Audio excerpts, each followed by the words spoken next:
हरे कृष्ण, राधे राधे जी सबको। कार्तिक मास में रखी जाने वाली रमा एकादशी व्रत कथा जो इस प्रकार है। माना जाता है कि कार्तिक का महीना भगवान विष्णु को अत्यंत प्रिय है और इस महीने में आने वाली दोनों एकादशी करने से व्यक्ति को वैकुंठ की प्राप्ति होती है। तो आइए श्रवण करते हैं रमा एकादशी व्रत कथा। एक बार धर्मराज युधिष्ठिर कहने लगे कि हे भगवान, कार्तिक कृष्ण एकादशी का क्या नाम है, इसकी क्या विधि है, इसके करने से क्या फल मिलता है, सो आप विस्तार पूर्वक बताइए। तब भगवान श्री कृष्ण जी बोले कि कार्तिक कृष्ण पक्ष की एकादशी का नाम रमा है। यह बड़े बड़े पापों का नाश करने वाली है। इसका महात्म्य मैं तुमसे कहता हूँ, इसे ध्यान पूर्वक सुनो। हे राजन, प्राचीन काल में मुचुकुंद नाम का एक राजा था। उसकी इंद्र के साथ मित्रता थी और साथ ही यम, कुबेर, वरुण और विभीषण भी उसके मित्र थे। यह राजा बड़ा धर्मात्मा, विष्णु भक्त और न्याय के साथ राज करता था।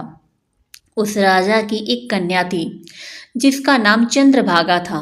उस कन्या का विवाह चंद्रसेन के पुत्र शोभन के साथ हुआ था। एक समय वह शोभन ससुराल आया।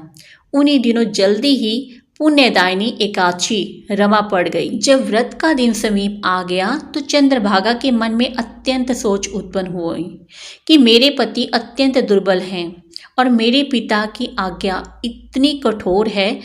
दशमी को राजा ने डोल बजाकर सारे राज्य में यह घोषणा कर देते हैं कि अगले दिन एकादशी का व्रत है और कोई अन्न ग्रहण नहीं करेगा। इस दिन एकादशी का व्रत रखा जाएगा। एकादशी को भोजन नहीं करना चाहिए। ढोल की घोषणा सुनते ही शोभन को अत्यंत चिंता हुई। उसने अपनी पत्नी से कहा कि हे प्रिय, अब क्या करना चाहिए?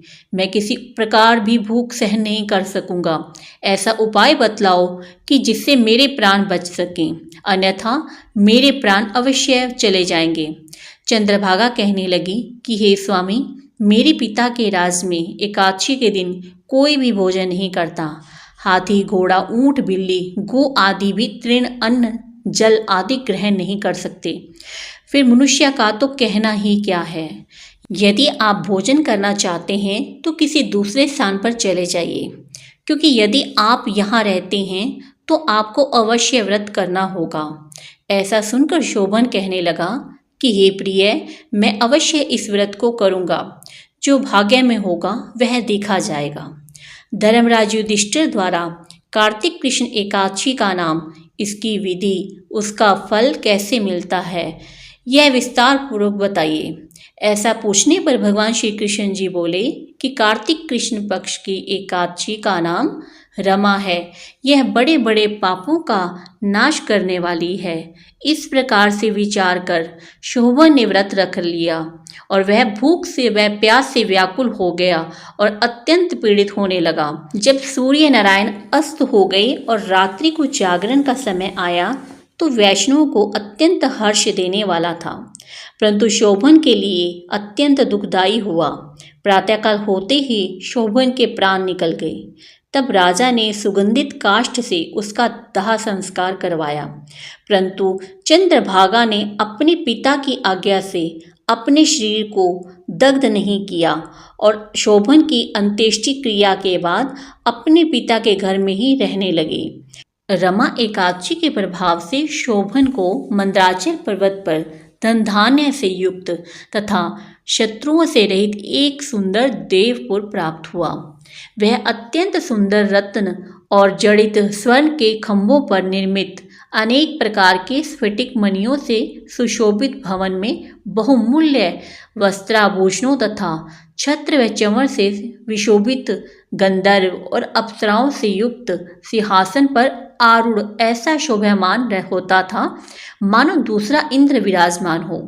एक समय मुचुकुंद नगर में रहने वाले एक सोम शर्मा नामक ब्राह्मण तीर्थ यात्रा करता हुआ घूमता हुआ आया और उसने शोभन को पहचान कर कहा कि यह तो राजा का जमाई शोभन है। उसके निकट गया।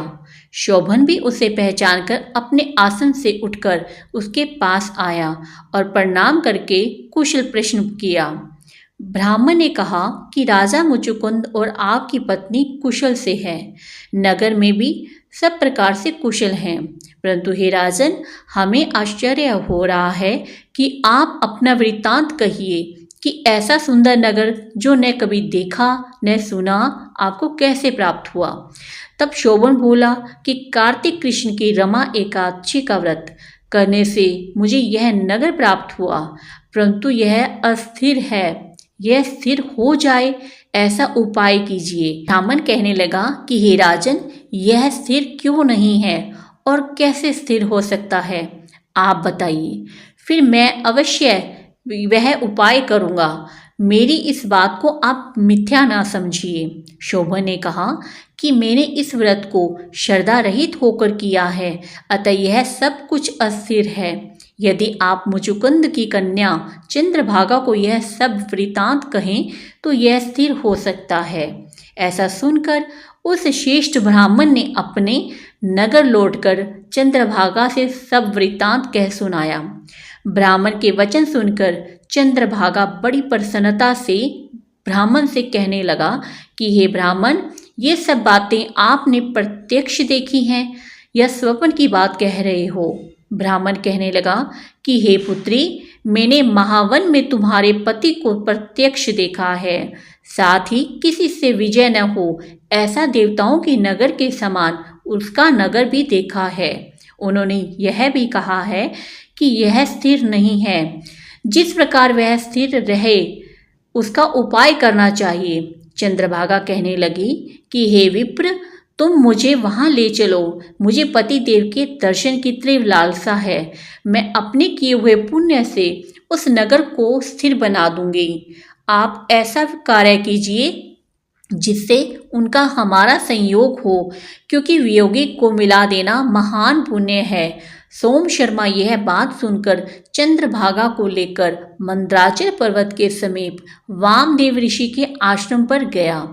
वामदेव जी ने सारी बात सुनकर वेद मंत्रों के उच्चारण से चंद्रभागा का अभिषेक कर दिया। तब ऋषि के मंत्र के प्रभाव और एकादशी के व्रत से चंद्रभागा का शरीर दिव्य हो गया और वह दिव्य गति को प्राप्त हुई। इसके बाद बड़ी प्रसन्नता के साथ अपने पति के निकट गई। अपनी प्रिय पत्नी को आते देखकर शोभन अति प्रसन्न हुआ और उसे बुलाकर अपनी बाईं तरफ बिठा लिया। चंद्रभागा कहने लगी कि हे प्राणनाथ, आप मेरे पुण्य को ग्रहण कीजिए। आपने पिता के घर जब मैं 8 वर्ष की थी तब से विधि पूर्वक एकादशी के व्रत को श्रद्धा पूर्वक करती आ रही हूँ।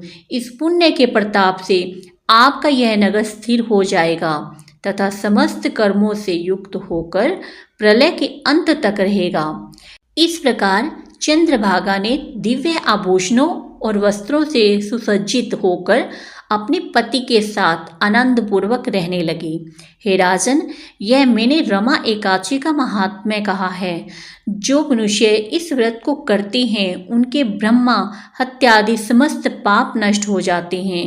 कृष्ण पक्ष और शुक्ल पक्ष दोनों की एकादशियां समान हैं, इनमें कोई भेदभाव नहीं है, दोनों समान फल देती हैं। जो मनुष्य इस महात्म्य को पढ़ते अथवा सुनते हैं वे समस्त पापों से छूटकर विष्णु लोक को प्राप्त होते हैं।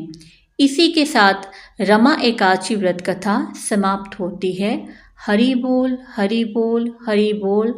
राधे राधे जी सबको।